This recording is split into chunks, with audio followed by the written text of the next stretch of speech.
सभी लोगों को राधे राधे, राधे राधे, राधे राधे।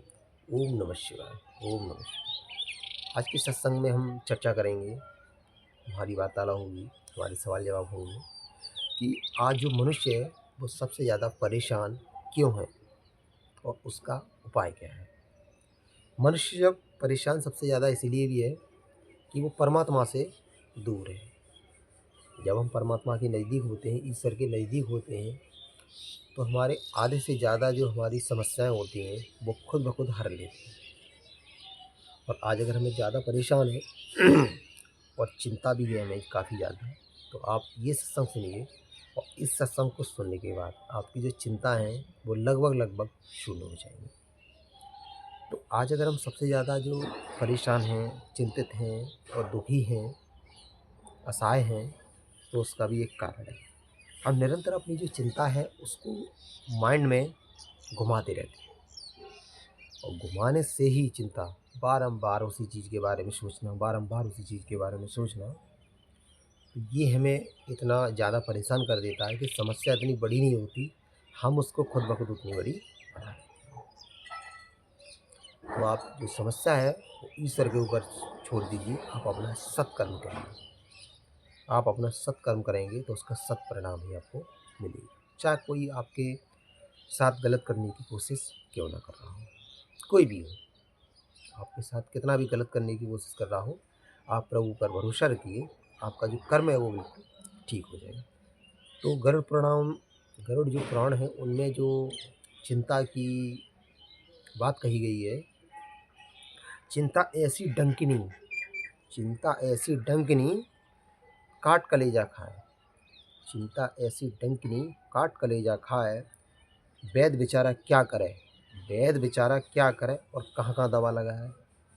तो चिंता जो ऐसी डंकिनी है जो आपका काट कलेजा खाए और वैद्य बेचारा क्या करे और कहाँ कहाँ दवा लगाए। तो उसी प्रकार चिंता जो हमारी है वो हम हर तरीके से चिंता निरंतर अपने माइंड में घुमाते रहते हैं। तो लोग हमारी जो समस्या है उसको सॉल्व कर ही नहीं पाते। उस वैद्य की तरह जो जब पूरा शरीर ही जब हमारा जख्मी हो गया है, तो वैद्य बेचारा कहाँ कहाँ दवा लगाए और कहाँ कहाँ ठीक करेगा उसको। तो उसी प्रकार से जब हम पूरा जीवन ही हमारा चिंतामयी हो गया है, तो लोग अगर हमें सांत्वना देंगे भी तो हमें उसका कुछ ज़्यादा असर नहीं पड़ेगा, नहीं देखने को मिलेगा और हम फिर भी परेशान रहेंगे समझाने के बाद। तो इसीलिए आप चिंता छोड़ के और ईश्वर की भक्ति में लग जाइए। निरंतर आप उनका ध्यान करिए, तो आपकी जो समस्या है वो धीरे धीरे धीरे धीरे बिल्कुल एकदम समाप्त हो जाएगी। उस परम पिता परमेश्वर पर आप विश्वास रखिए। आप चिंता करना बिल्कुल छोड़ दीजिए। चिंता करना, टेंशन लेना ये उनका काम है हमारा काम नहीं है। हमारा काम है सिर्फ अपना सत्कर्म करना, अपना कर्म करना। श्री कृष्ण श्रीमद् भागवत गीता में कहते हैं कि आप कर्म करो, आप सिर्फ कर्म करो, फल की चिंता ना करो। तो इसलिए हमें कर्म करना है, चिंता नहीं करनी है। चिंता आपको जो ऐसी डंकिनी है आपका कलेजा खा जाएगी, आपका शरीर खा जाएगी पूरा, आपको पता नहीं पड़ेगा। चिंता में बड़े बड़े लोग हैं वो यूं चले जाते हैं। आपने देखा अरे ये तो कल ठीक थे और देखा आपने ये परसों चले गए, ऐसा ही। लोभ ऐसी बेड़ी है आपको नहीं चिंता करनी है, नहीं आपको लोभ करना है। और लोभ ऐसी बेड़ी है पाँव में जकड़ जाए। लोभ अगर हम किसी चीज़ का कर लेते हैं, आपने देखा होगा लोभ के कारण हम बहुत से काम ऐसे कर देते हैं जो बाद में हमें बहुत बड़ा पछतावा होता है। तो उस लोभ के कारण लोग नाना प्रकार से बड़ी समस्याओं में फंस जाते हैं। तो आपको लोभ नहीं करना है। लोभ जो है वो आपको वो इतना ज़्यादा परेशान करके रख देता है कि आपको कोई भी जो विचार है वो सूझता नहीं है। तो आप लोभ नहीं करना है आपको। लोभ ऐसी बेड़ी है पाँव में जकड़ जाए, जितना पाँव और बढ़े मन को चैन ना आए।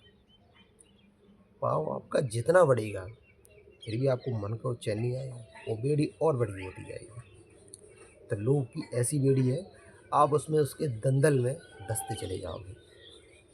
तो आप लोभ से बचिए और आप निरंतर अपना सत्कर्म करिए। और सत्कर्म करने से आप जो है वो इस लोभ की बेड़ी से भवसागर पार हो जाएंगे और प्रभु का आश्रय जरूर लीजिए आप।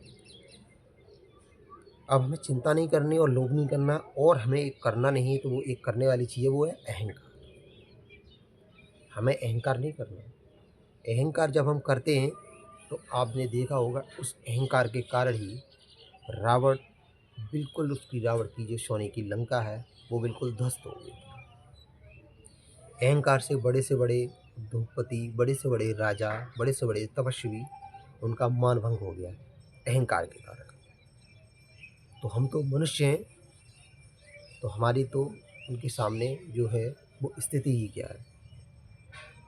हमें किसी भी चीज़ को लेके अहंकार नहीं करना है। जहाँ हमारा अहंकार स्टार्ट हुआ वहीं हमारा पतन स्टार्ट हो जाता है। चाहे वो पैसे का हो, चाहे वो ज़मीन जायदाद का हो, चाहे किसी भी चीज़ का हो, हमारी धन दौलत का हो, चाहे हमारी गाड़ी बंगला का हो। जहाँ आपका अहंकार स्टार्ट हो गया, समझो आपके पीछे से आपका पतन भी स्टार्ट हो गया। तो अहंकार से हमें बचना। सत्संग में मैं आपको एक बात बार बार बताता हूँ कि अहंकार से जो मनुष्य है ना, उसके व्यवहार में भी बदलाव आ जाता है। आपने देखा होगा, अरे ये तो कुछ महीने पहले से तो ठीक थे ये, और उसके बाद इनका व्यवहार बड़ा चिड़चिड़ा हो गया। तो उनके अंदर अहंकार घुस गया। तो हमें अपने अंदर अहंकार नहीं लाना। अहंकार लाए तो हमारा पतन निश्चित है। अब पतन हमारा स्टार्ट हो गया। अहंकार ऐसा रोग है जो भीतर भीतर खाए। अहंकार ऐसा रोग है हमारा, हमें पता नहीं पड़ता है और वो हमें भीतर ही भीतर खाए। अहंकार ऐसा रोग है जो भीतर भीतर खाए। ऊंचा होकर भी मनुष्य, ऊंचा होकर भी मनुष्य और नीचे ही गिर जाए। ऊंचा होकर ही मनुष्य और नीचे ही गिर जाए।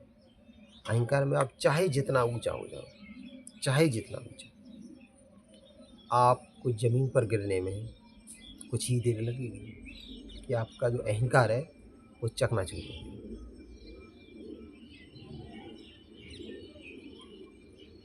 तो हमें अहंकार नहीं करना है और अहंकार से हमें दूर रहना है।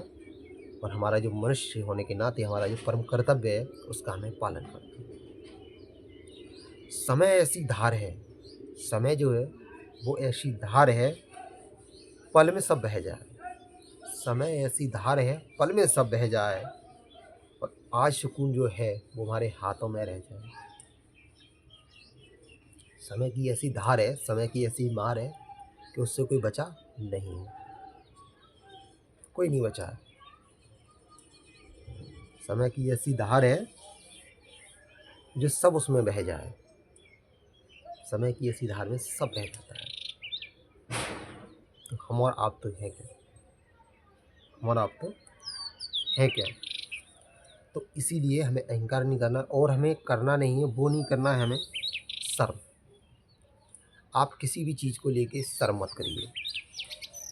सत्संग में हम बताते हैं कि शर्म हमें नहीं करनी है।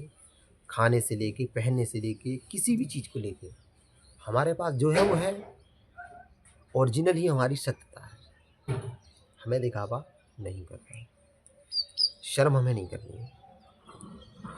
शर्म किन किन चीज़ों में नहीं करनी है? पुराने कपड़ों में। अगर आपके पास पुराने वस्त्र हैं और आपके पास अगर नए वस्त्र नहीं है, कहीं आपको आना जाना है, तो आपको उसमें शर्म नहीं करनी है। आप अच्छे से उन्हें भी धो के और अच्छे से उन्हें पहन सकते हैं। शर्म नहीं करनी। और शर्म नहीं करनी है गरीब साथियों में। अगर आपका कोई साथी गरीब है, असहाय है, तो आप उसके साथ जो है वो आपको शर्म नहीं करनी कि यार इनके साथ हम जाएंगे तो लोग क्या कहेंगे, ऐसा नहीं है। हमें गरीब कपड़ों में और गरीब साथी के साथ कभी शर्म नहीं करनी चाहिए। बूढ़े माता पिता के साथ, हमारे जब माता पिता बूढ़े और वृद्ध हो जाते हैं तो उनके साथ हम इस तरीके से व्यवहार करने लगते हैं, हमें शर्म आने लगती है। अरे ये तो नाना प्रकार से ऐसे कर रहे हैं, अरे ये तो नाना प्रकार से ऐसे कर रहे हैं। हम लोगों के साथ में दिखावा करना स्टार्ट कर देते हैं। हमें ऐसा नहीं करना है। सत्संग आपको इस चीज़ की अनुमति नहीं देता है। कि हम बूढ़े माँ बाप के साथ जो है वो शर्म करें किसी चीज़ को लेकर। और जो है वो हमारा सादा रहन सहन, हमें जो हमारा रहन सहन है वो ज़्यादा चमक धमक वाला ना रख के हमें सादा रहन सहन रखना है। और फिर देखो आप ईश्वर की भक्ति में आपका मन लगता है कि नहीं लगता। ईश्वर की भक्ति में हमारा मन नहीं लगता, उसका कारण यही है कि हम जो है वो अपने हाव भाव में रहते हैं। ईश्वर का सीधा सीधा नियम है कि आप सादा और सिंपल हमारे पास आओगे तो आपको वो देंगे जो आपने कभी सोचा नहीं होगा। आपको कोई भी ताकत नहीं दे सकती। सुकून, शांति, धैर्य, मुक्ति मार्ग, परम धाम से मुक्ति, जन्म कर्म से मुक्ति, वो आपको सिर्फ ईश्वर ही दे सकते हैं। अपने माता पिता और अपनी मेहनत पर, अपने माता पिता और अपनी मेहनत पर कभी भी हमें ज़्यादा वो नहीं करना चाहिए, विचार नहीं करने चाहिए नाना प्रकार से। और अपने चरित्र पर और अपने कर्म पर, अपने चरित्र पर और अपने कर्म पर हमें शर्म नहीं करनी चाहिए। हम कोई भी कर्म करते हैं, हमारा कोई सा भी काम है जिससे हमारा काम करने से हमारी रोज़ की रोटी चलती है, हमारा दिन जो है वो गुजरता है, तो हमारा काम छोटा हो या बड़ा हो, हमें कभी भी अपने काम को लेकर शर्म नहीं करनी चाहिए। इसी प्रकार से हमें जो जीवन है वो व्यतीत करना चाहिए, तो हमें प्रभु का निरंतर नाम जप और उनका ध्यान रखना चाहिए। तो हमारे जो काम नहीं बन रहे हैं वो भी हमारे काम बनना स्टार्ट हो जाते हैं। ओम नमः शिवाय, ओम नमः शिवाय, ओम नमः शिवाय, ओम नमः शिवाय।